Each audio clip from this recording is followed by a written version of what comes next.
So, dear Sangha, this is our ritual at the beginning of the Dharma talk to stand up and greet each other. It's so we can be on the same level. It's not to put one person above another person, just to recognize that we have the Buddha nature together and we all create this together this time. So it's an invitation for us to just greet each other in the morning. So.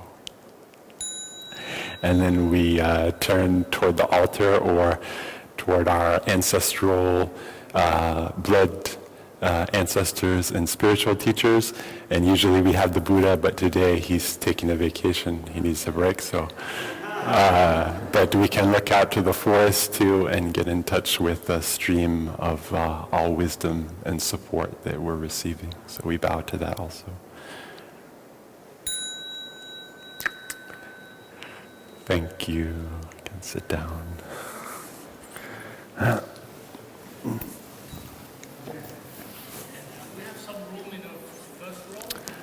Yes, please. And if you're sitting in a chair, there's a whole row of chairs there that's open. If you're in the back, also my monastic brothers and sisters, I need your spiritual support, so please come closer if you're willing and sit in a chair. That'd be great. This Dharma talk is for the whole community, including our monastic community, so I hope you will lend me your attention and support. So thank you, if you can. Good.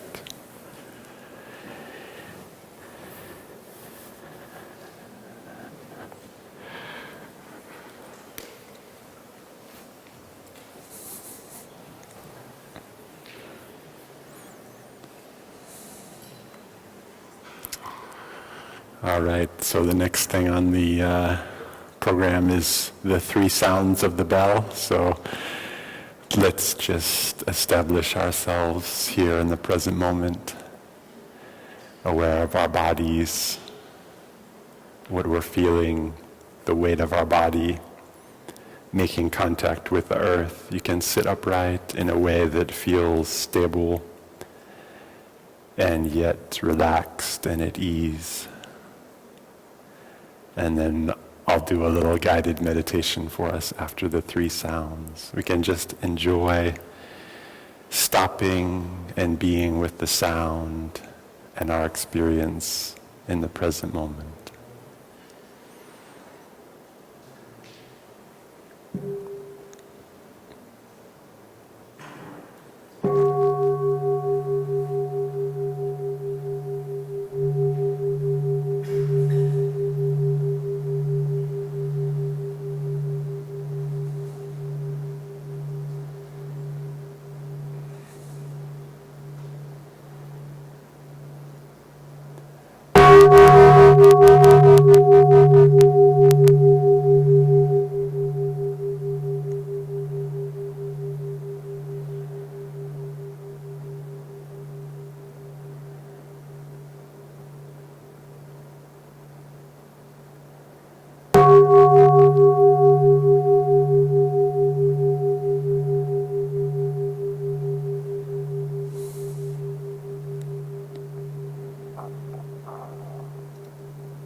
So just continue to come into the experience of your body. Notice the weight of your body on your sit bones and your pelvis area, buttocks. Feel your feet or your knees in contact with the ground. Feet underneath the knees, flat on the floor, or knees touching the earth. Feel your spine, aware of your spine. Allow it to be upright, your belly to be soft, your lower back to relax. Feel your spine lengthening upward. That feels comfortable. The shoulders can drop down and back, slightly back. Hands can be resting on the thighs or the knees, in whichever position is comfortable.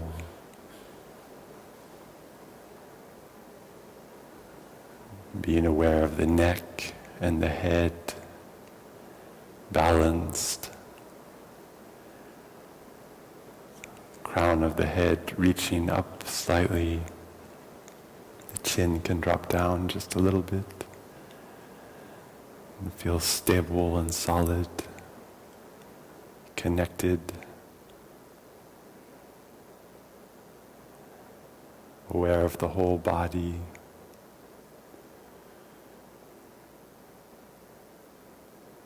And then coming into the breath, recognizing the in-breath.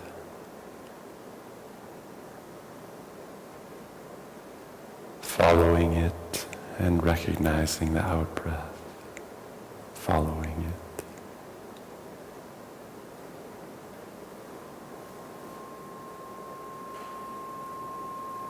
Not needing to change the breath in any way.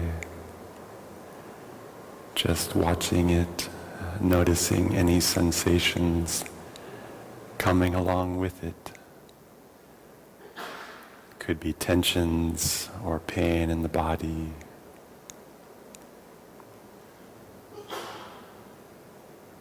Could be warmth in the body. Whatever is there, we just welcome it and breathe with it.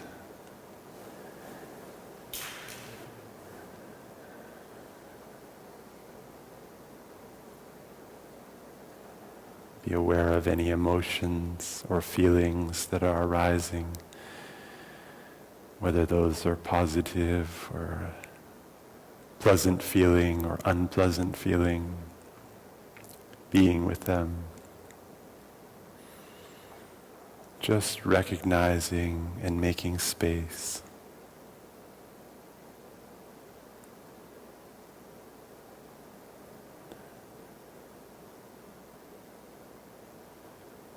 Coming into the present moment, aware of being in the meditation hall, aware of the community of practice, the support, feeling the support of collective practice, quiet,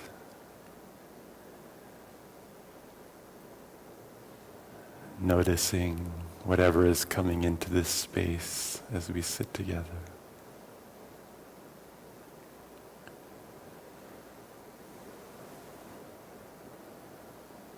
Allowing ourselves to smile if that feels natural.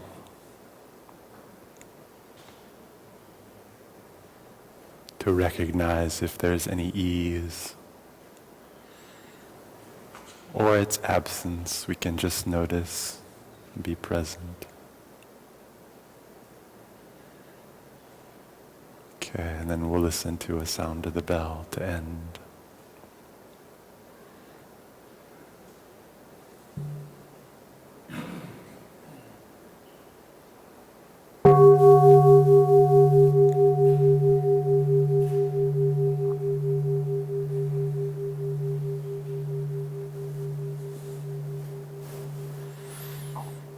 Okay, you may open your eyes if your eyes are closed, and maybe take a moment to look around at the community around us, just to make eye contact with someone.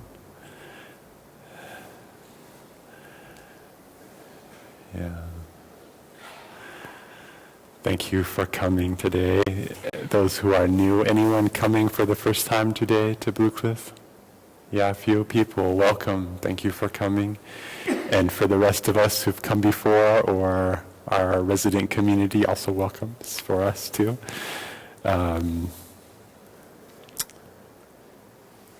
It's a picture of the stream here at Blue Cliff. And we're celebrating the Lunar New Year, which is a beautiful tradition, our Vietnamese roots, and it's also a celebration of spring. So We need a little bit more time here, but we are calling the spring. So it's a spring picture from Blue Cliff, so something to look forward to. The title of this talk that I would like to offer us is called Healing Ourselves, Healing Our World. So it's a sort of serious Dharma talk, but also can be a practice for us of looking deeply. Couple of quotes that inspire me a lot. Also, these were favorites of Dr. Martin Luther King Jr. and many others, also favorites of my grandfather, who was a Methodist minister, at least the first one. I don't think he knew the second one. The first one is, let justice roll down like water and righteousness like an ever-flowing stream. And that's from the biblical prophet Amos, who is a Jewish man from around 700 BCE, so a long time ago, but deep insight. And this one is attributed to the Buddha in the Dhammapada, for hate is not conquered by hate, hate is conquered by love. So we have a chance to look at two of those things, justice and love, which will be maybe sources of healing. I'd like to dedicate this talk a little bit because it's rare to sit up here and have the energy of the Sangha and support. So just to recognize the people that are supporting us, our teachers, and you can call to mind any teachers you've had, people that inspire you or give you strength. I think of our teacher, the Venerable Thich Nhat Hanh, Thai. I mentioned Martin Luther King already, Gandhi. Jesus is also a revolutionary teacher calling for justice in his oppressed homeland, the Jewish people oppressed by Roman occupation. The Buddha calling for showing us ways to transform and heal suffering, so a big teacher. Our land ancestors here at Blue Cliff, the people who lived on this land before us were the Lenni Lenape people for many thousands of years. There's a lot of wisdom that they have. I recently had the privilege to take a course, a white awareness course, white racial awareness, and it was offered by A.J. Johnson, and a member of our Sangha, and Sister Ocean. It was online. Many of our longtime Sangha members and Dharma teachers participated in that class. It was very nourishing and challenging. So I promised them I would give a talk on behalf of that class, in honor of that class. So that is why this is a little bit challenging, because we'll have a chance to look at racism. Courageous people everywhere who are working for justice, and that includes you. Also, all of us who are interested in healing. And you can also call to mind those people in your heart during the talk. And then people who need support and access. Want to recognize people who need access to the teaching and to healing also. Many people out there. So the motivation for this talk is suffering. It's a Buddhist talk, so, the Buddha said, I teach only about suffering and the transformation of suffering, so I'm a Buddhist monk, I do the same. There's a lot of suffering out there, and it's also in us, and we can look at it. So maybe in this talk there might be some pain you may experience. Some part of it is to get in touch with suffering, and so I invite us all to stay grounded in our breathing and presence and taking refuge in the support of the Sangha so we can be safe. And if at any time you feel overwhelmed or the information is too much, just close your eyes, come back to your breathing, and feel the contact with the earth, and be fine. So I put sexism, racism, these are all happening in our society. Violence and trauma continue to happen. There's a refugee crisis on a global scale, increasing gap between rich and poor, war in many places, authoritarianism in terms of leadership, environmental destruction. I would say, however, I looked at some of these things and they are there and they're quite painful, but in many ways we're doing better than we have in the past. Some of these things, like for some things have improved a lot, like there are more literate people than there ever have been any other time in the world. So it's not all bad news. And we also gave you some good news in the middle. So there's more motivation, which is our 14 mindfulness trainings. We are determined to listen, recognize, embrace, and listen to our own suffering. We know if we want to transform suffering, we have to understand its roots. And then finally, we are committed to being in contact with people who suffer. So that's a calling, that's the foundation of our community and our calling to do that. So we get to do that a little bit here. So some slides to touch some of that, some of the difficult things. It's our military spending. You can see this is the United States. It's 2015, 54%. You see some of the others. The highest one is 6%, but some of them are quite small. So that's our priority. This is a homeless woman in Manhattan. So we can allow ourselves to feel compassion during this talk, if you like, to be in touch with the suffering and see. In terms of race, just quickly, some information for us. You can see wealth gaps by race. This just shows white and black, but other races also there's also wealth gaps. Incarceration rates, you can see significant differences in crime rates too, and that has a lot to do with the quality and the conditions in which people grow up, as well as racial discrimination. So I mentioned refugee crisis. This is a refugee camp in Turkey. The source of the photo is from a great film called Human Flow, which I recommend all of you. Touches that refugee crisis deeply. And so there's camps like this all over the world. I don't have the numbers on the total number of refugees. Many of us in our community have experience. That's a deep, it's a lived experience for many of us in the community. So that's another picture, Syrian refugees in Greece.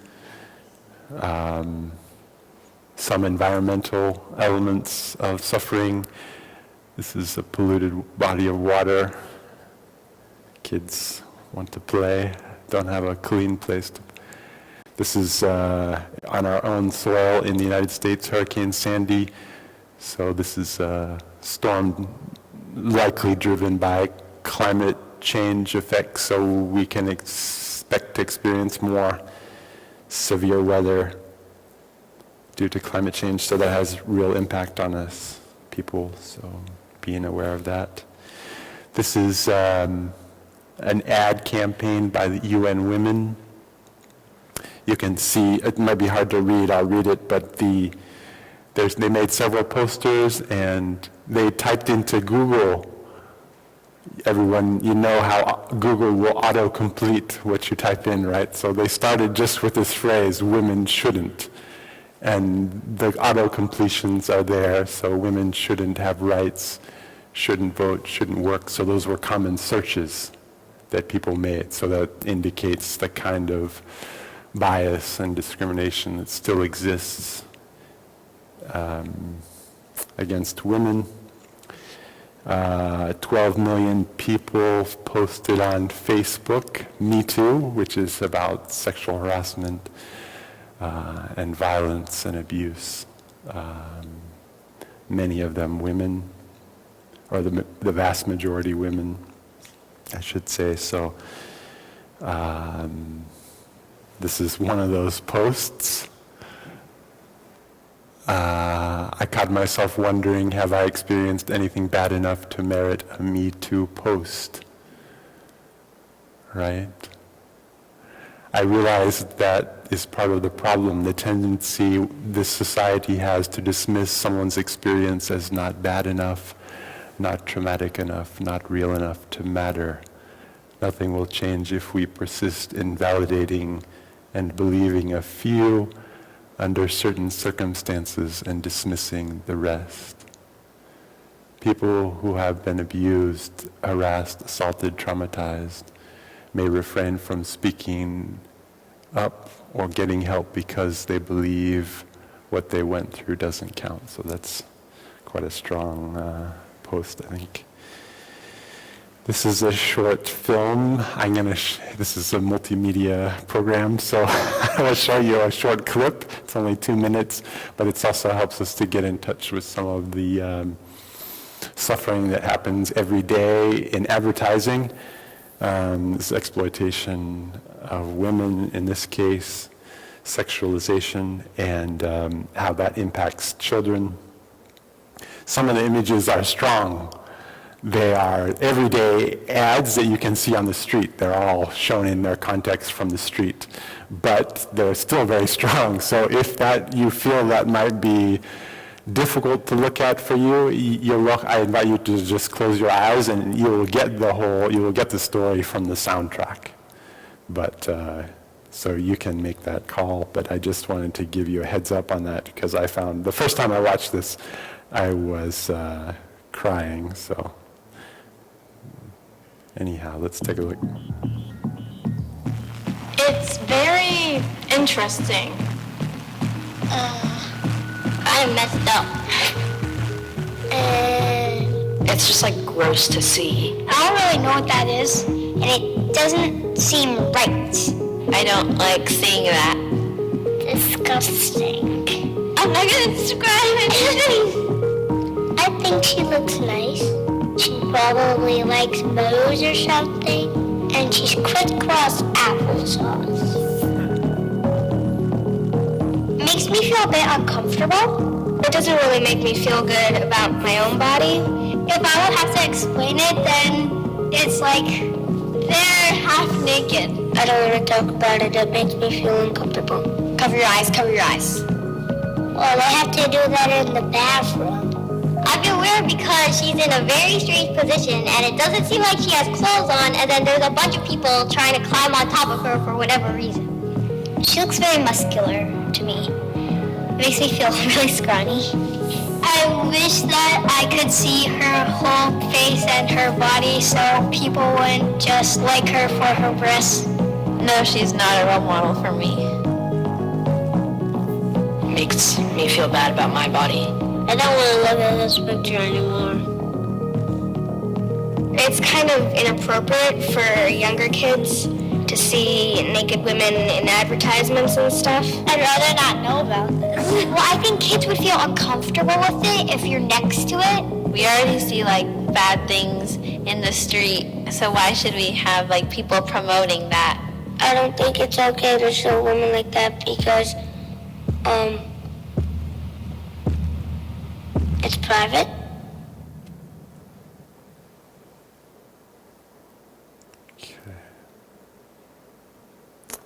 Okay, I'd like to invite us to listen to a sound of the bell and breathe. Just notice what's happening inside, how you feel, being present for that, embracing that.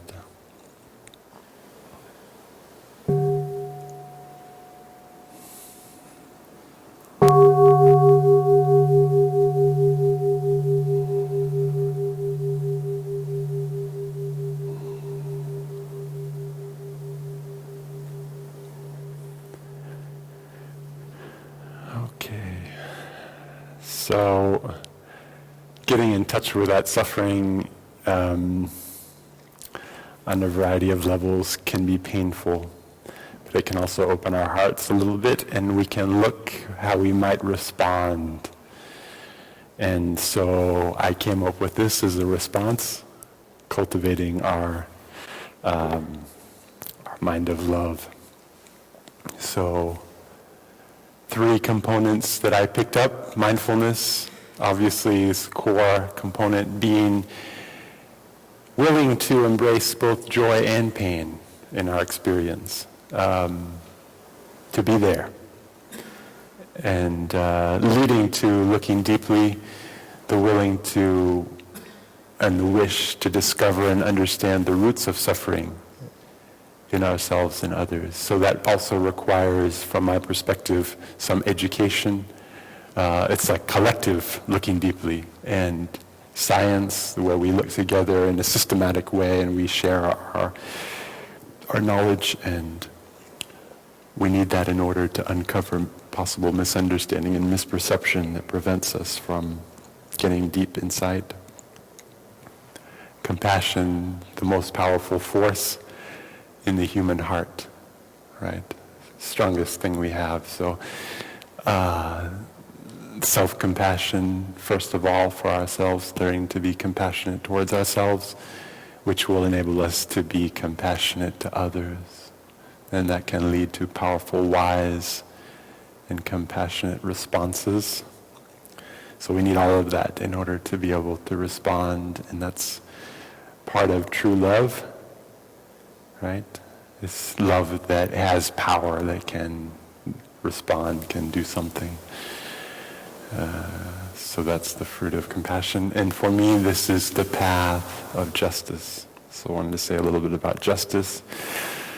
It is my definition here: wise and compassionate action that brings healing.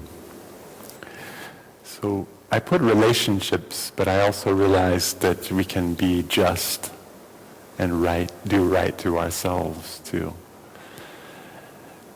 But usually we think of it in the interpersonal relationships. There could be restoration, or in groups, or in communities, even communities like this one, right? Needs justice somehow, needs healing. And then societies on varieties of levels. So it requires for me this insight of interbeing, that somehow we see our connection to each other and to life. That's the ground of compassion. We can, and also require some kind of empathy, meaning that we understand what the other person is experiencing. We don't want them to suffer. We don't want ourselves to suffer. We see how the suffering of others is linked to our own suffering. Happiness of others is linked to our own happiness. So justice is action manifesting concretely through the reality of interbeing. So that's a reality that we can touch. And we will get to do that in just a minute. But I give this picture of hands holding hands. I would like to invite you to do that, so it's not too just intellectual. You can take your own hand in a way that feels soft and really make contact with the sensation and taking care, sending yourself care through the hands, right? We can do this anytime we like. Our teacher likes to tell a story about hammering a nail to put up a picture and hitting his finger. He's hammering with the right hand. And he talks about how the right hand immediately puts down the hammer and takes care of the left hand. And the right hand doesn't think, well, I'm the right hand, I write all the poems, and the left hand, well, you're good for nothing, I don't have to take care of you, you're just useless. It doesn't think like, well, I'm taking care of you now, but later you will owe me, right? It doesn't think like that either. It doesn't say, and the left hand on the side doesn't say to the right hand, give me that hammer, I want justice, right? Sometimes people laugh at that point, because why do we laugh? Because we realize that is so far from what justice actually is, right? Real justice is putting down the hammer and just taking care. It has no thought of self or other, just responds with compassion and care.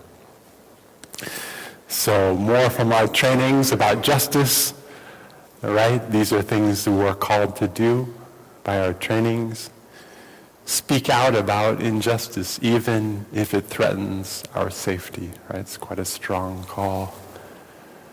As members of a spiritual community, take a clear stand against oppression and injustice. It's the 10th training. And then cultivating all these things, nonviolence, compassion, insight of interbeing, right? In order to bring reconciliation on all those levels, families to the world, from the families to the world. So there's a continuum. I just put this slide up so we can recognize there's this range from ourselves, individual, and to make it fully multimedia, I will get to draw on the board now. This is a diagram that our teacher uses that I really like. And it's like a small circle with an arrow going inside. And it's to represent that the way out of suffering is going in to take care of ourselves, building up our capacity to be mindful, to care for ourselves, to look deeply, all those things, right? And we kind of need support to do that. We need a community support. And so there's other people, right, doing that around us, hopefully. And that can become our community. And then we can link to each other and we become even stronger together, right? It's the power of community. And then this group can also reach out and make a space for others to take refuge, right? So you've got more people. Maybe you're here, you're new today, you've come in. We are maybe the Sangha, local community, building this network of connection, and then people can come and take refuge in it, and we start to build a network like that, right? Okay, that's a nice picture. So it has this scale going from our individual, ourselves, our core group, or our family, our community, a smaller local group like a town or a city, region, and it can spread out like that. So I had the framework, which was responding by cultivating the mind of love.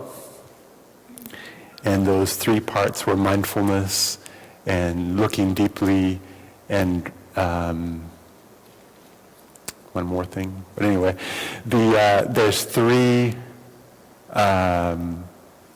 also concrete things that I think are very practical we can look at. What we are empowered to do. First is to heal. Second is about learning. And the third one then is about responding. So it's related to those other three things. But I wanted to mention the importance of a therapeutic relationship. Therapeutic practice, it means healing practice, a big word for healing. But it's this sense of like that we establish close connection with one or two or a group of people who we can trust very deeply. And that has to do with the fact that our nervous systems are designed for support. We are social animals, if you like, and we need each other's support to heal. Learning, so we have to be willing on some level to be in contact with suffering. And we have to use some concrete ways of looking deeply in order to understand. And then finally we can respond once we put those things together. Our compassion and our insight come together and motivate us. We have ways that we can actually act. So let's just look at those, 1, 2, 3. The first one is healing. And I put up there, I already mentioned it, but the power of connection. I put a picture up there. That's the image of mother embracing a child, so that's a very powerful image. And also something that we all need, right? We need touch. It's a human need in order for our nervous system to work well. And so we're also embodied, right? This is also a core of the Buddhist teaching. We have a body, and it carries in many ways, or we carry in our body much of our suffering. And there's an interface, our nervous system and our bodies work together. So I mentioned again the therapeutic relationship. It's also the case that now there are some, I mentioned at the bottom, transforming trauma, there are some new insights about healing trauma that have to do with getting in touch with the body, right? So that somehow memory can be stored in the body. And in order for that to be transformed and released, it has to work through the body, right? So, and it's very helpful to have some kind of contact with another person who can support us in that way. I mentioned, again, I put up there community and communication. Very important that we train ourselves in compassionate communication, which requires some difficult things from us. Empathy and compassion are qualities we have to cultivate. Empathy is our willingness and our ability to want to understand the other person, not to just say, for example, sympathy like, oh, you poor thing, right? That is kind of sympathy. We haven't really reached to the point of, are you feeling scared because you need emotional support, right? This is kind of expressing our understanding of another person's humanity, their feeling, right? Their mental formations, their feelings, and what is the roots of those feelings. So all of our feelings have roots, either in our aspirations, our values, our needs. So we can train ourselves in, sometimes it's called nonviolent communication. I prefer compassionate communication. One of our Dharma teachers, Peggy Smith, she teaches what she calls open communication. It's based on this principle of empathy, where and looking at feelings, sometimes they use the word need. It's also recognizing that as human beings we have universal needs like food, water, shelter, the basic ones, but also for things like care. We need care. We won't be very happy in our lives if no one cares about us.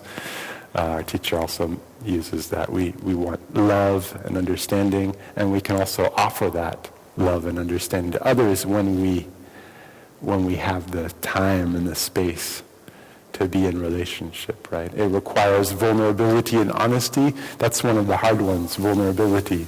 Sometimes we want to use our practice as a kind of shield.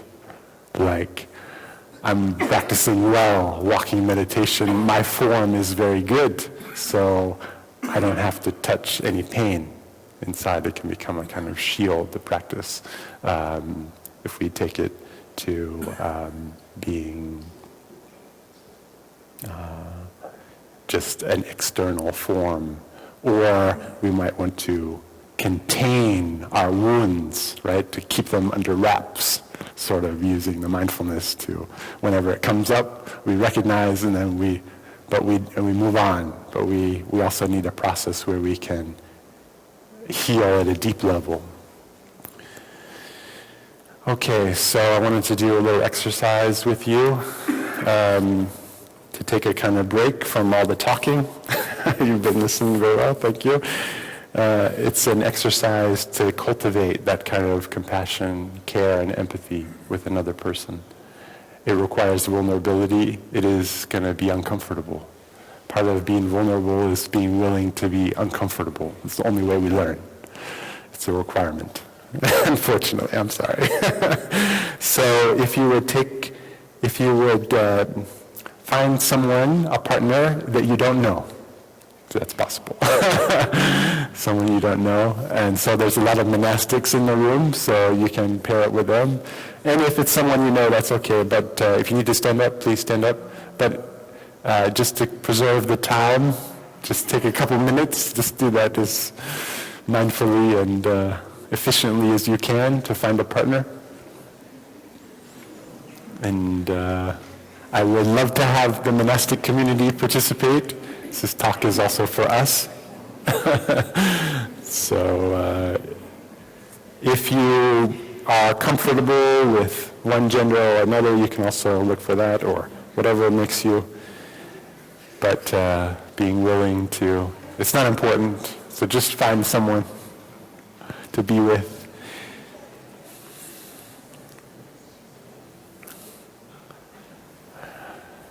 Does everyone have, okay, so how are we doing here? You can connect a little bit, some small talk.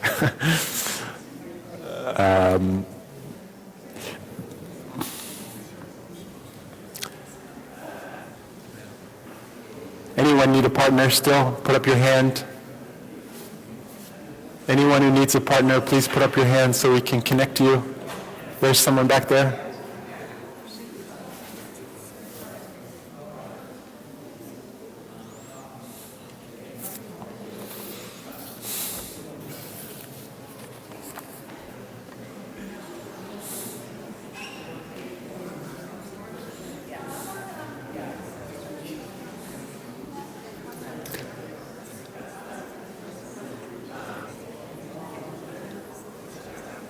At least you get a break from talking, just listening to me. Okay. I think we've just about got it. Anyone still searching for a partner? Yes, some people are. Okay.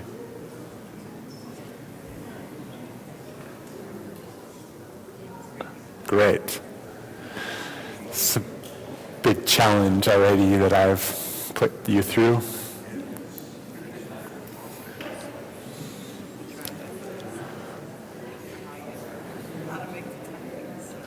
Okay, so now let's come back to some stillness. So you can close your eyes. Just close your eyes wherever you are sitting, and we'll listen to a sound of the bell just to come back to the body and establish our presence and peace.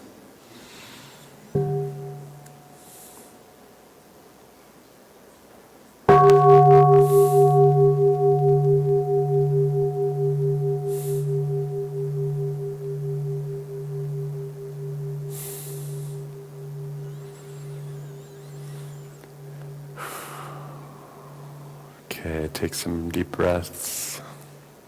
Okay, now make sure that you're face to face with this person. Okay? And we'll remain silent throughout the exercise. So just to be still, centered in our body, silent. You can look at each other for just a moment. Notice if that's uncomfortable. And now close our eyes. Okay. So, coming home to the body, notice your physical sensation. What are you feeling in the body? In the heart area, how is your breathing? Do you feel any emotions? Allow those to be present. Making space for what is there. If you have thoughts, it's fine. You can label it thinking, and then just come back to the experience of being present, whatever is there in the body, in the feelings. Okay, now open your eyes. Connect with the eyes of the other person gently. Softly. Notice this person also experiences feelings like you. This person sometimes feels happy, feels joyful, content, sometimes feels confident, stable, feels warm, feels love. Just notice that. And now close your eyes again. And notice the sensations in your body. What is there? How is it linked to any emotion that you're feeling in the body? How are the feelings, the emotional feelings, linked to the feelings of the body, just being there? Is anything new coming up? What does it feel like to reflect on the happiness and well-being of the other person? Does that bring you happiness? Or sadness? Or even fear? Whatever it is, just welcome that. You are showing up to be fully human.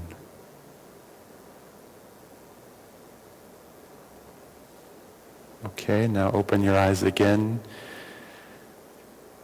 connecting softly, looking into the eyes of the other person. Gently. Now see that this person in front of you sometimes feels hurt, feels pain, both in body and mind. May feel sadness, fear, anger, or despair. This person in front of you is fully human and suffers sometimes. So just be with that, noticing that in the other person. You can close your eyes again.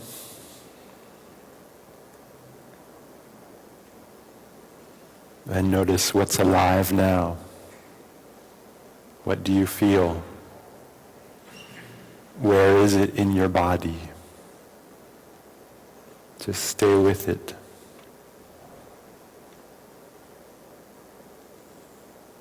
Allow yourself to be open,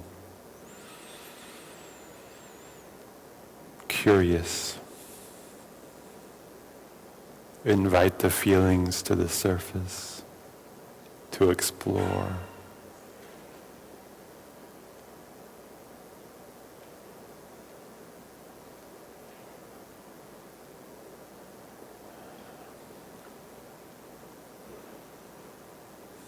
Okay, you can open your eyes one more time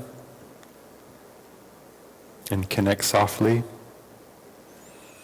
What does it feel like to know? And you can open your eyes and look into the eyes of the other person, connecting. What does it feel like to know that as you were noticing the other person, they were also noticing you? That you are also a person who suffers and they could see that. You are also a person who feels happiness and they could see that.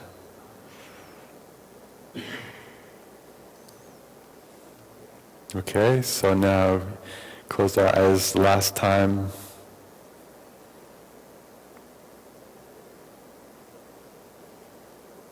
Noticing this person in front of you may have been feeling happiness with you, perhaps caring for you, for your suffering. And now notice if there's a sense of connection. This is starting to touch the sense, the feeling of interbeing. It's a feeling. You can feel the reality of that. And notice if there are still blocks, tensions, or fears. That's okay. Being present with that. If anything feels like it wants to be released, you can release it. To open up to warmth and connection. Notice the body.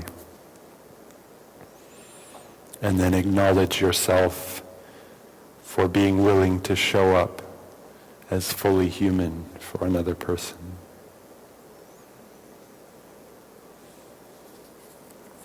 Okay, that's great. And we can listen to one sound of the bell and just be with that, whatever's happening inside.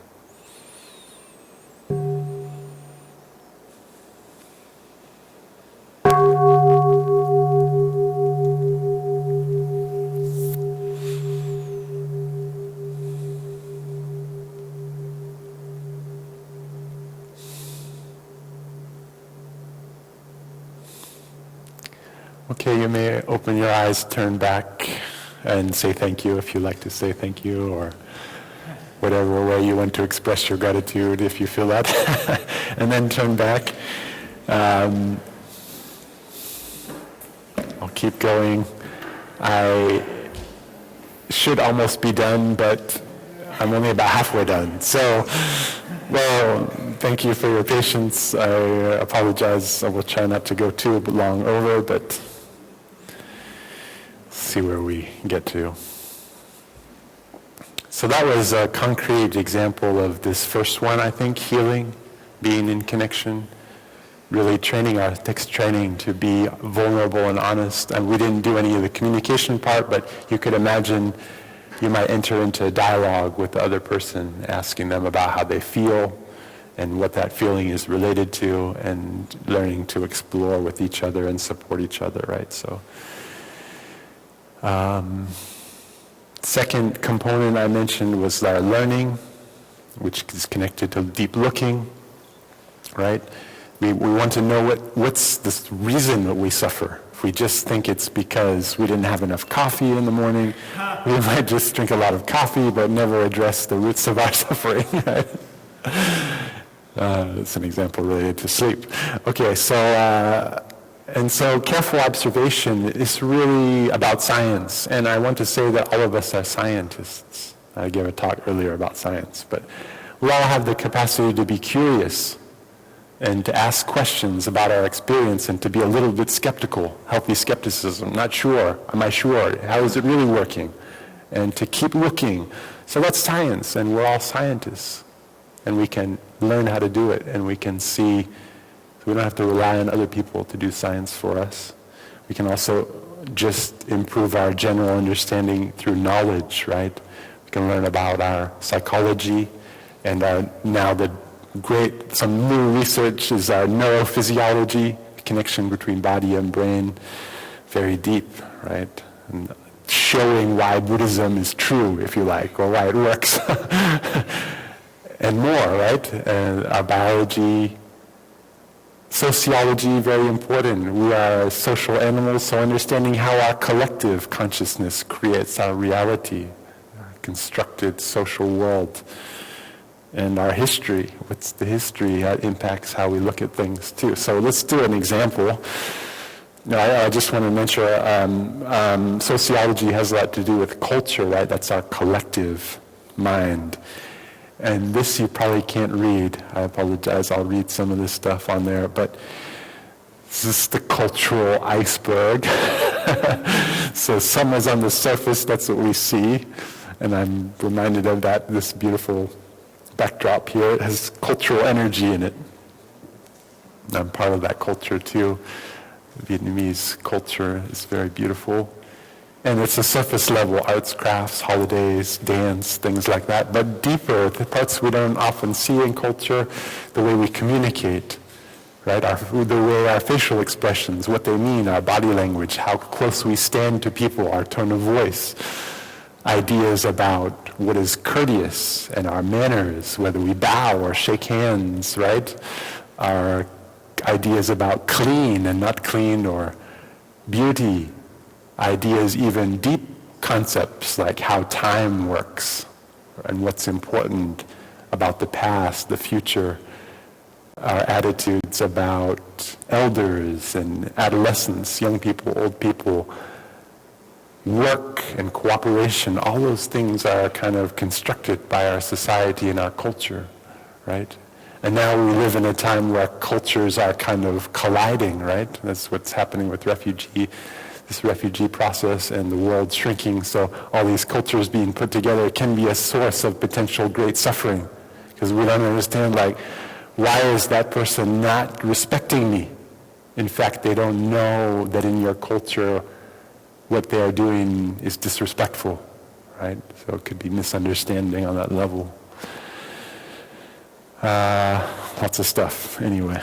Okay, so the last step that I mentioned, love in action, I put wisdom in there. This is a book by our Sister Cheng Kong, Love in Action, but I changed it, love and wisdom. We need wisdom too to be able to respond, and we want to make an appropriate response, something that actually addresses suffering at its roots. Let's do a concrete case. That'll be the end of the program, just to look at, I promised I would talk a little bit about racism because I took this course, White Racial Awareness. We use this book here. It's called What Does It Mean to Be White? For most white people, it makes us uncomfortable when we see a title like that. And why is that, right? You can ask the question, oh, well, what do you mean? Why? What does it mean? I don't know. You know, you can touch the feeling. It's quite nice. So is racism real? Does it affect our lives? What causes it? What is its history? So that's looking deeply on those areas, that learning part. So instead of me talking now, you get to listen to someone else talk. So I've been talking a lot. It's another perspective. This is David R. Williams, who's a medical researcher, African-American immigrant from St. Lucia, the Caribbean. He's going to talk a little bit about racism from a scientific perspective, medical perspective.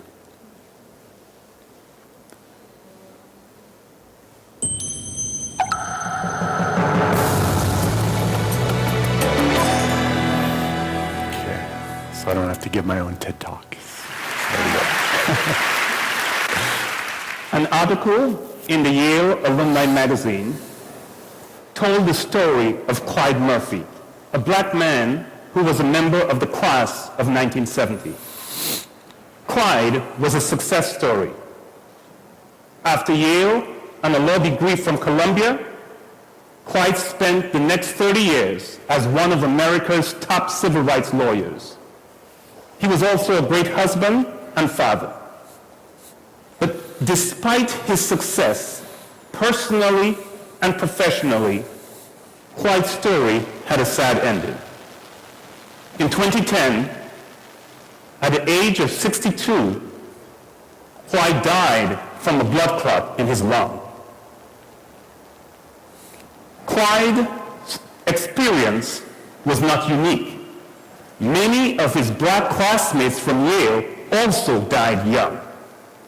In fact, the magazine article indicated that 41 years after graduation from Yale, the black members of the class of 1970 had a death rate that was 3 times higher than that of the average class member. It's stunning. America has recently awakened to a steady drumbeat of unarmed black men being shot by the police. What is even a bigger story is that every 7 minutes, a black person dies prematurely in the United States. That is, over 200 black people die every single day who would not die if the health of blacks and whites were equal. For the last 25 years, I have been on a mission to understand why does race matter so profoundly for health. When I started my career, many believed that it was simply about racial differences in income and education. I discovered that while economic status matters for health, there is more to the story. So for example, if we look at life expectancy at age 25, at age 25, there's a 5-year gap between blacks and whites. And the gap by education for both whites and blacks is even larger than the racial gap. At the same time, at every level of education, whites live longer than blacks. So whites who are high school dropouts live 3.4 years longer than their black counterparts. And the gap is even larger among college graduates. Most surprising of all, whites who have graduated from high school live longer than blacks with a college degree or more education.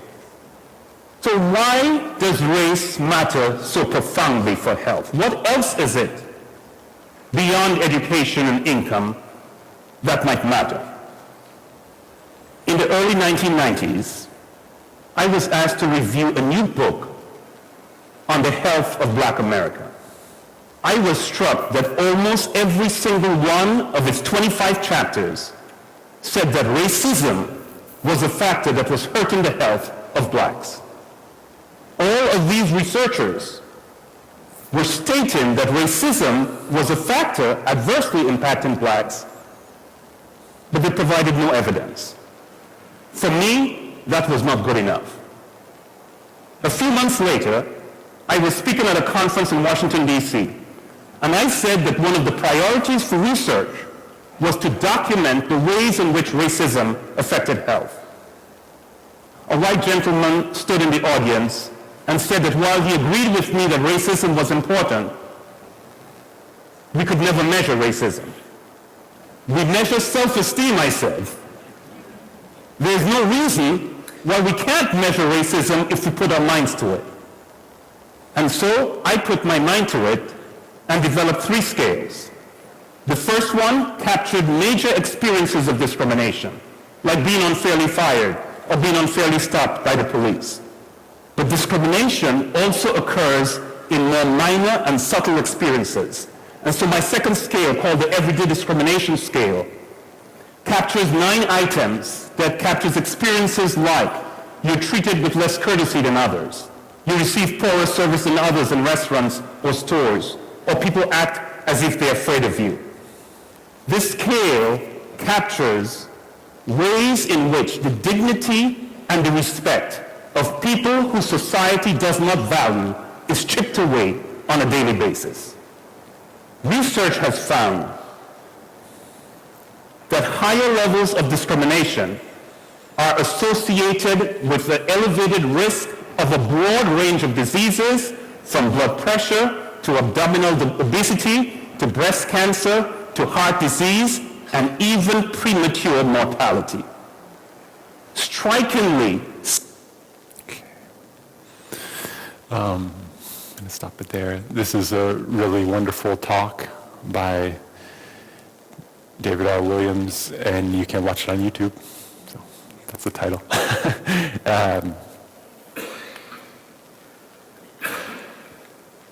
So trying to get into a place where we can measure the effects of racism and try to understand what it means. So that is his work. He goes on to talk about how even it impacts black people in other ways. He's mostly focused on research, black people, African Americans, but many of these things would apply to other racial groups. But he's also able to see that healthcare, just the quality of the healthcare received, right, by African American people is lower on every level, right? So less time in the office, more mistakes made, procedures left out. So in every kind of medical care, right, the quality of care, and in every place in the United States, every community, the quality of medical care that black people receive is lower, and has roots in what's called unconscious bias. So that is has a little bit. The next slide.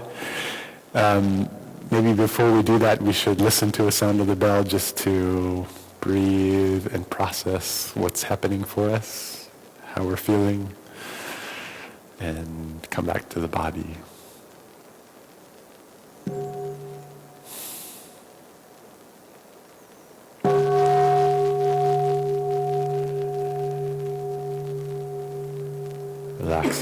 Relaxing the body, being aware of the breath, being together with the Sangha, present moment. Okay, how's everyone doing? You okay? Can you hear me? Yeah? Okay, good. Whew. It's a little late to ask, but there's a lot of terms on this page. I apologize for the information overload, but it's important to give some of that learning. I want to transmit to you some of the information. You can continue your own research, but just an overview. So the second one there is listed bias. Much of that is unconscious, right? It happens on a level that we're not aware of. It's called implicit bias. And that happens through our socialization. Just like we were looking at some of those ads at the beginning, right? It teaches us what we think about women and their value in terms of their appearance. So it's the cultural creation of our stereotypes, our expectations. So through our media, through our culture, and we have a dominant culture, right? This idea that there's a group that establishes the mainstream. And that's very natural for there to be a dominant cultural group. In the United States, it happens to be European people, European background. You can see that just by looking at the media. The representation in the media, you can see it in the Congress, representation of who has power. On every level, it's white European people who are dominant, right? It's not to say you have to be careful because most people start to feel nervous now because we associate dominant with bad, right? You start to feel like, I must be bad. In fact, dominance and hierarchy are natural human things that happen. The question is, what are we going to do about those things? What are we going to do about that? And so bias exists because we're socialized. We might have seen a lot of movies where the bad guy might be an African American or a black person, or we might watch Cops and see a lot of people committing crimes, or we just watch the news and we get internalized ideas about value. And so that happens. I just want to put some of these terms up.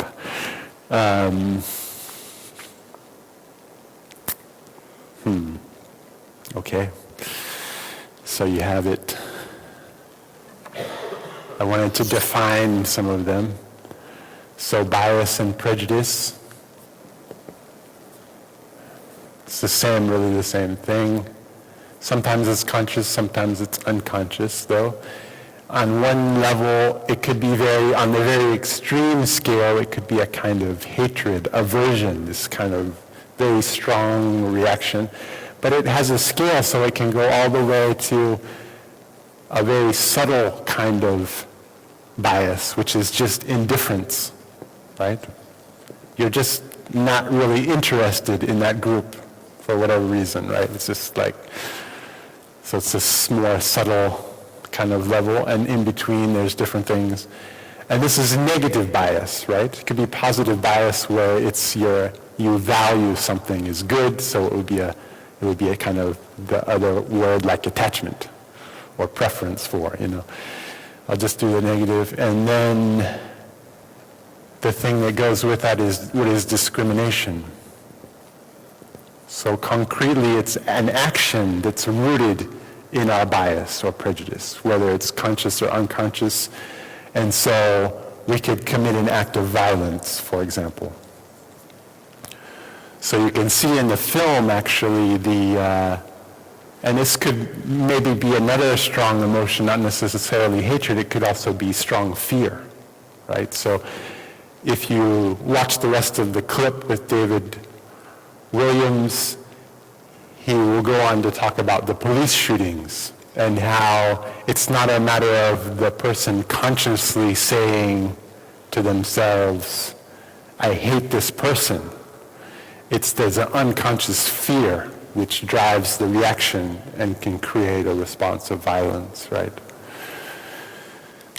So that's an act of discrimination that could be completely unconscious. That's on the extreme scale. On the sort of subtle scale, just to ignore another person is a kind of act of violence, if you think about it, in a subtle way. To not acknowledge another person as fully human, as having needs and feelings like you, the opposite of the exercise that we just did, right? To kind of not be involved. And that's a deep wound in our society, right? Because we live in a segregated society, right? For the most part, the places where people of different races live is very segregated, except in some city areas, right? So that can that can create real suffering for us and others. I wanted to mention oppression because that's often another trigger word where we feel like when people are oppressing others, they're doing it willfully and they're bad people, right? I want to give a definition of oppression which makes it a little less evil and something we can get in touch with in ourselves, right? So it's something that's part of our consciousness and our society. So we could define oppression as power, and maybe we need to talk a little bit about power. So power here, I'm not using the spiritual power, right? There are three beautiful spiritual powers that our teacher likes to talk about. Cutting through afflictions, understanding, love, right? Insight. Those are the spiritual powers. But here, this is kind of worldly power. This is our ability to control and affect our environment. So all of us have power. All of us have this kind of worldly power in varieties of ways. We have the capacity to affect the world that we live in.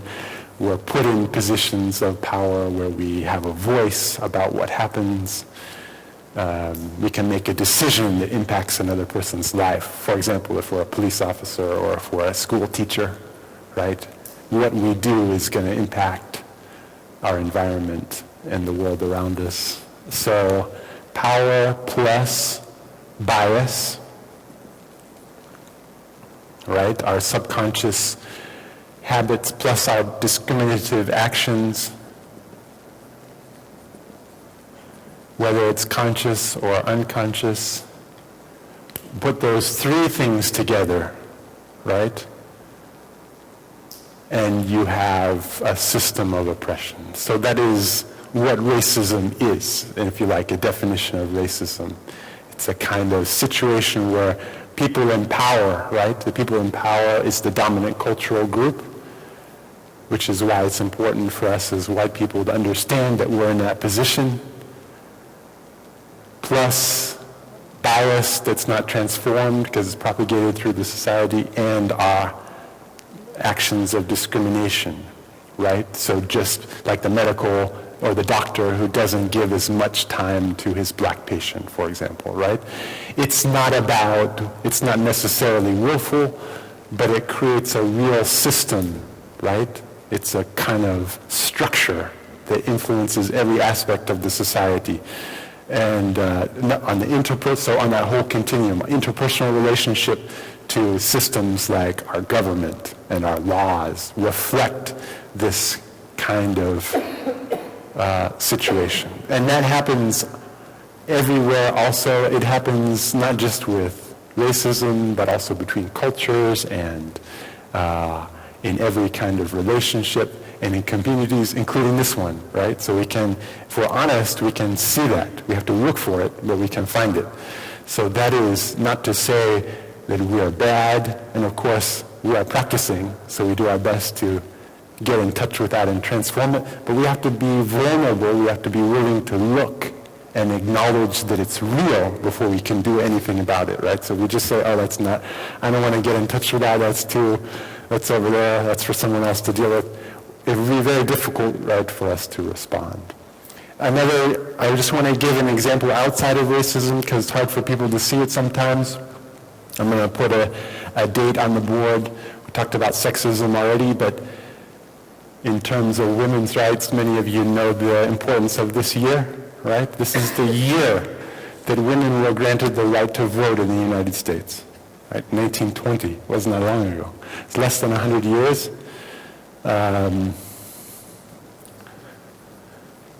So why was that? Let's look at this in terms of, was there a real system of oppression taking place? So you can ask the question about power. Who had the power to give the right to vote to women, right? It was a Congress of men. It was all men, there were no women. There was actually one woman who had been elected but was not elected by women. So there's one woman who, I forgot her name now, it's terrible. Okay. But they had the power to either give or take away that right. They also had a reason for not giving it, right? There was a feeling that for whatever reason women should not vote, like, right? Women should not vote. You could see that idea still exists in the minds. So that oppression is still going on. And right, they discriminated against women to actually prevent them from voting. So it's not to say all men are bad. It's to say that we all carry those seeds. And if we want to work on it, we have to work to transform that, our bias. I wanted to mention that it's important to see here.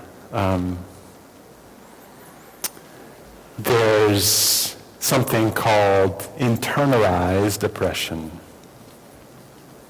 This is also another complicated or a little bit subtle term, but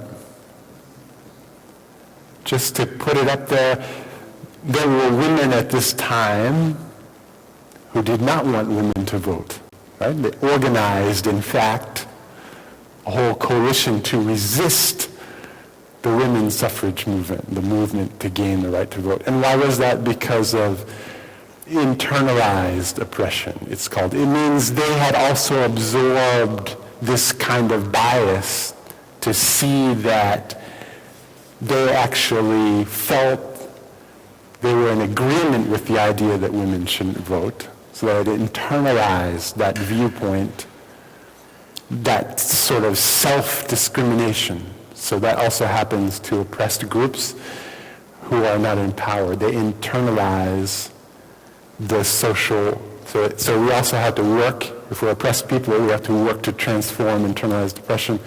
There's a corresponding term which is internalized dominance, and that's, in this case, what the men would have, the idea that I am somehow higher, right? I'm a man, so I have this authority position.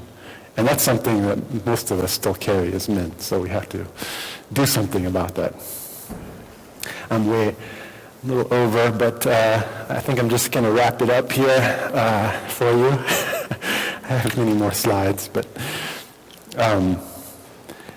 so racism is not about good versus bad, but about understanding the impact of our collective habit energies, our conditioning, our ignorance, right? We just don't know about it. Our complacency, not really being willing to be in touch with the suffering. And it shapes everything, right? Everyday interactions, to the structure of communities and our society, and the suffering is real, right? So no question. This is the book, White Awareness. You can read it. Please read it. You know, many of my colleagues, when they look at this book, they say, I don't want to read that book, right? And why is that? It's because somehow race is a problem for people of color, right? That's not my issue. I don't need to look at that. I don't want to do it. So it's like kind of, we have this sense of like, we should all just get along and it's all fine. I don't have negative views about anyone, so I don't need to look at that. We have this sense of belonging. We have a sense of racial innocence. We remain silent about race, right? We have this, but we also have some real privilege.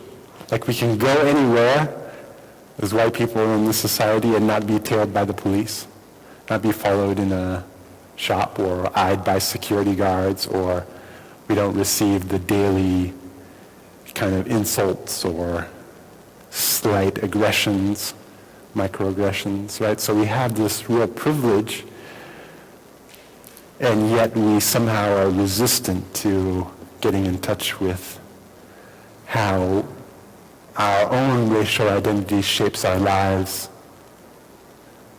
So here's an ad from American Express, a little male power to white guys, right? This is this is our thinking about, this is how these ideas are created in our mind. Here's from the news, a young man walks through chest-deep floodwater after looting a grocery store. Same picture, 2 residents wade through chest-deep water after finding bread and soda. Has something to do with skin color, right? You can see it. Why is it hard for us to look at? I'm giving this talk, this is addressed to white people. I self-identify as a white person. I would love to have a person of color share from their perspective.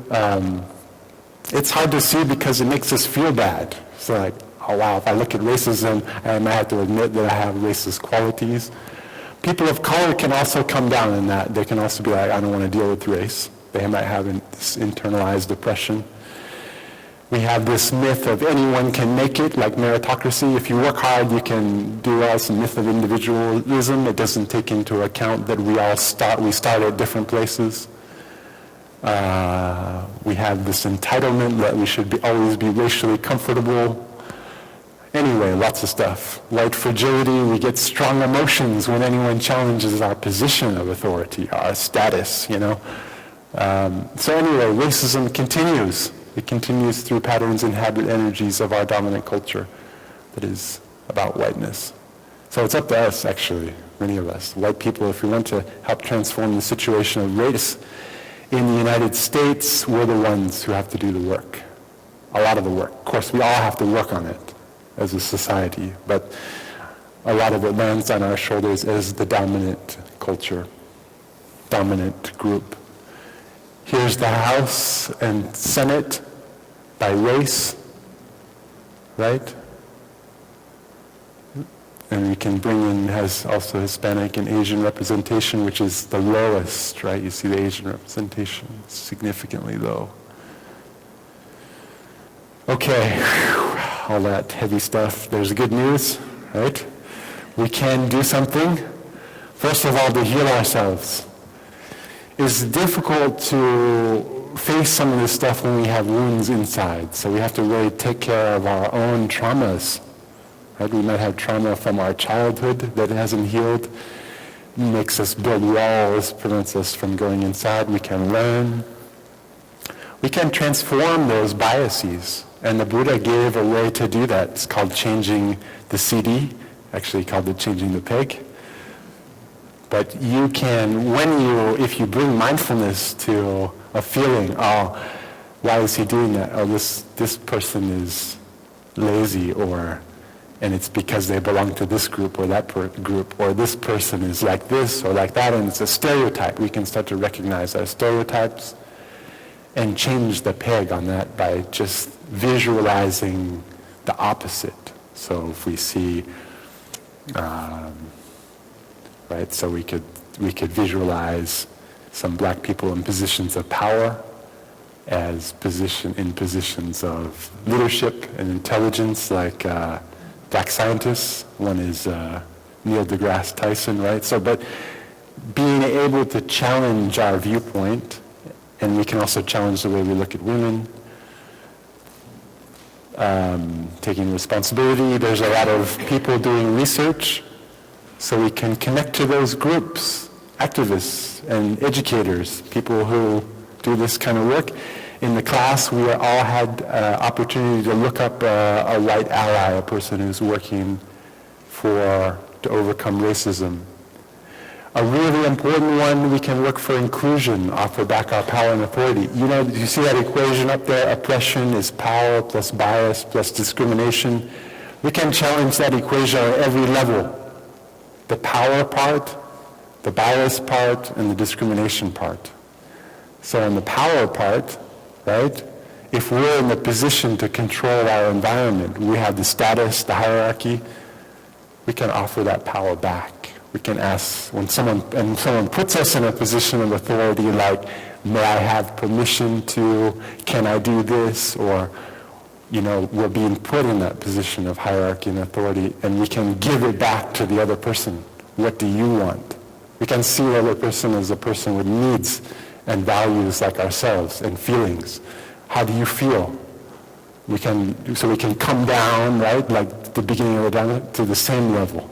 come to the same level and see each other as human, so we can work to offer power back to people and authority back to people around us.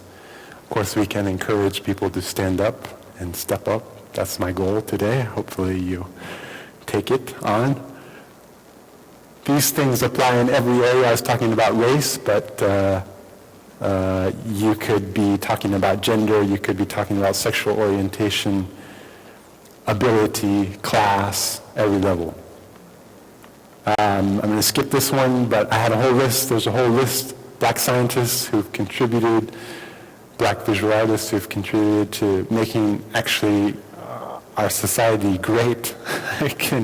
We usually don't know about them because our history is one-sided.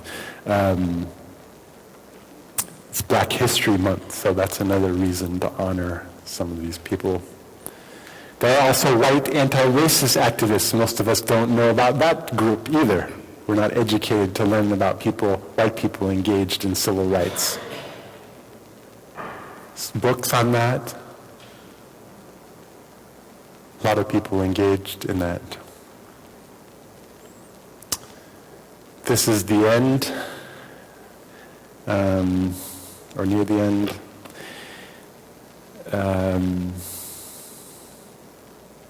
Yeah, this is a short clip. Thank you for having me here as your speaker. My name is Haben Girma. The name Haben comes from Eritrea, a small African country. Ethiopia borders to the south and to the north, the Red Sea.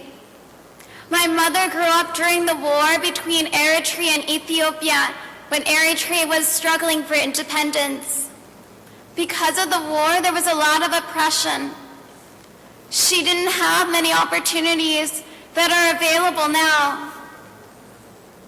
When she was in school, she and her classmates weren't allowed to speak their language. Only at home with her parents could she speak her language. She heard many, many stories about America. America's the land of opportunity. America's the land of freedom. Stories are very powerful. Stories influence the organizations we design, the products we build, and the futures we imagine for ourselves.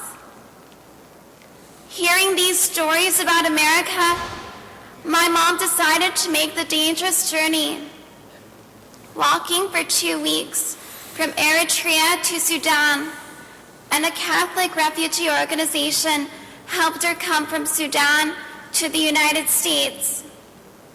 Several years later, older, wiser, my mother realized geography doesn't create justice. It's not the land that creates justice. People create justice. Communities create justice. All of us face the choice to accept oppression around us or advocate for justice. And those are some of the lessons and stories my mother shared with me. As the daughter of refugees, a Black woman, disabled, our world sometimes tells me my life doesn't matter. My disability is deaf blindness. Deaf blindness encompasses a wide spectrum of vision and hearing loss. I have some vision and hearing. The world is designed for people who can see and hear. So I've had to come up with solutions and strategies to access information. I designed a system where I connect a QWERTY keyboard to a digital braille display and hand the keyboard to people to be able to communicate. One of my best friends, when she first met me, wasn't sure how to say hi. She waved, and I couldn't see it. She voiced hi, and I couldn't hear it. It was our first day of international law class, and she wasn't thinking about international law. She was thinking about how to get my attention. She was a student, so she did the most logical thing for a student. She went on to Facebook and sent me a message saying, "Hi, Haben, I'm sitting right next to you." I actually don't check Facebook in class.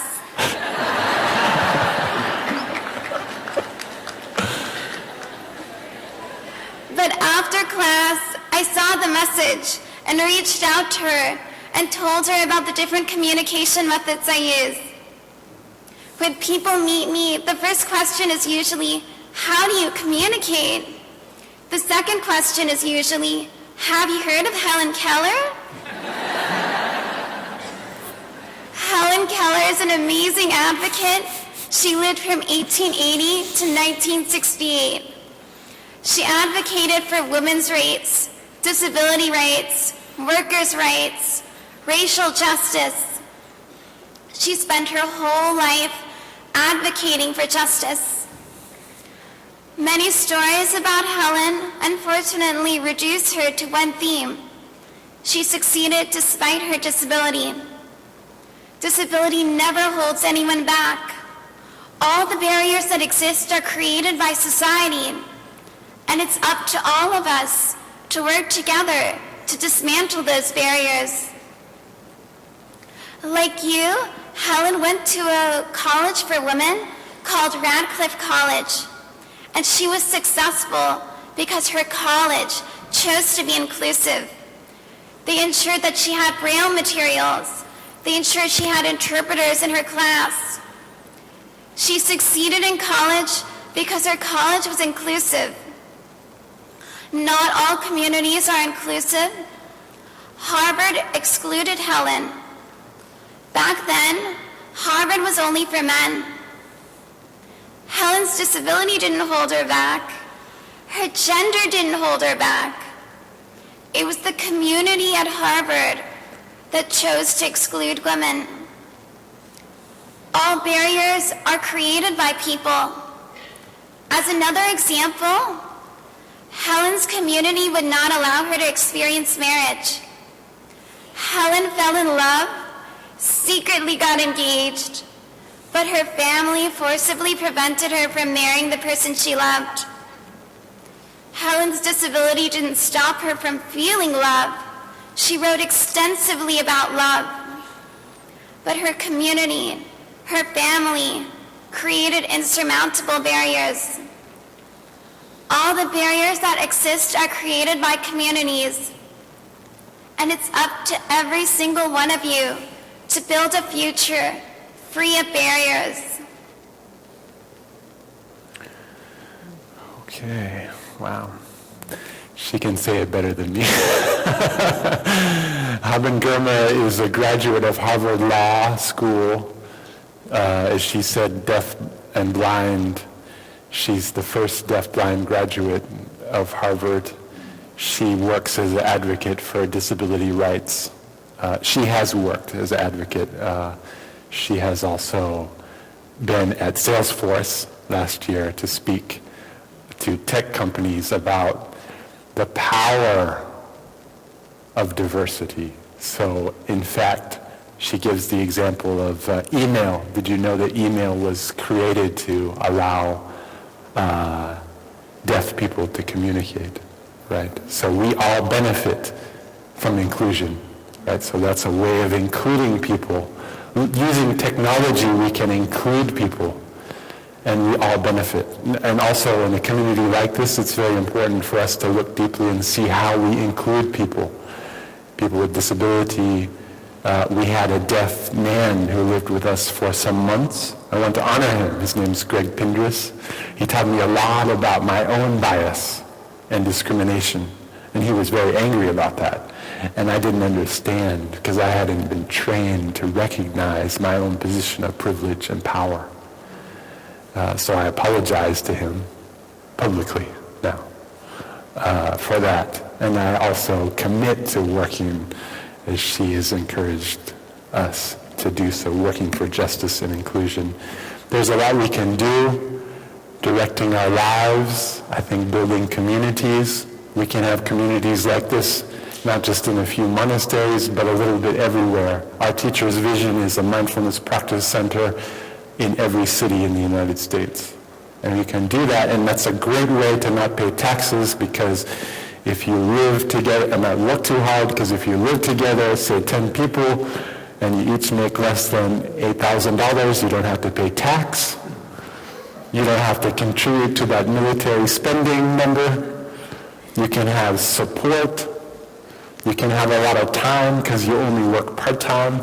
This is for young people mostly. If you're older and you already have your life, that's fine. I'm not telling you have to do something totally crazy, but for young people, think about that.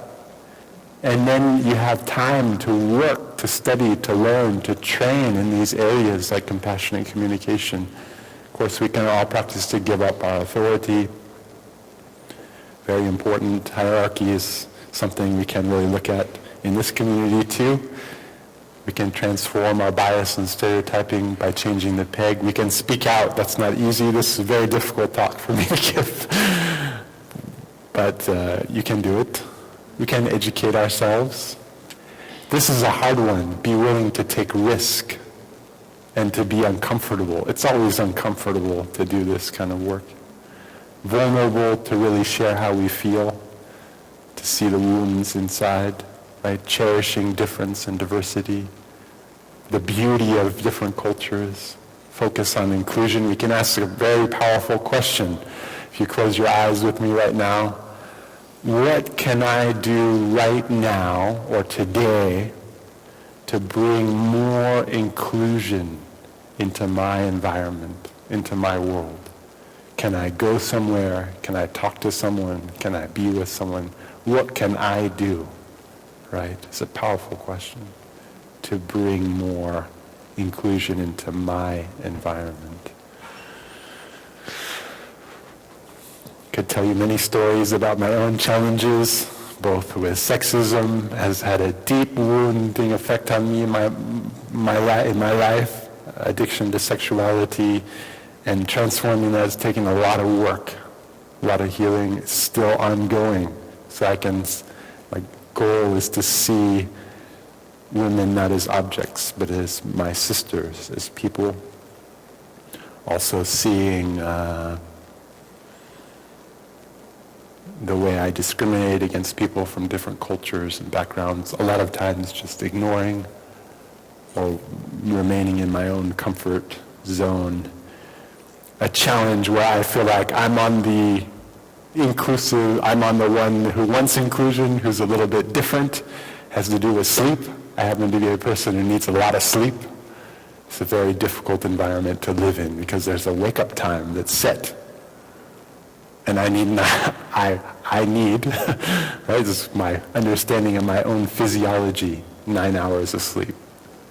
It's been a challenge. But I've received a lot of support, in fact, for my difference. It's very challenging to navigate because there's a kind of idea, right? Wake up early, do sitting meditation. It's kind of almost, you're a good person, right? You're good. It's a very strong idea. And for me, I had to challenge that idea because I realized that if I was half awake and miserable, it's very hard to fulfill my vow. I made a great vow. It is to transform all my afflictions, right? That's the monastic vow. Our monastic vow is to transform all of our afflictions and get free. And I realized there was no way in the world that I could do that half asleep. So I had to make a choice. Anyway, that was the choice I made. Let's come back to the spring. The spring is coming. Let it embrace us. Lots of miracles to get in touch with that can support us on our journeys of healing, inclusion, love, compassion, and justice. Let's get in touch with that as we listen to 3 sounds of the bell.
Thank you. Apologies for going overtime, but it's kind of rainy outside, so maybe it's good. I hope it's all right with the CTC.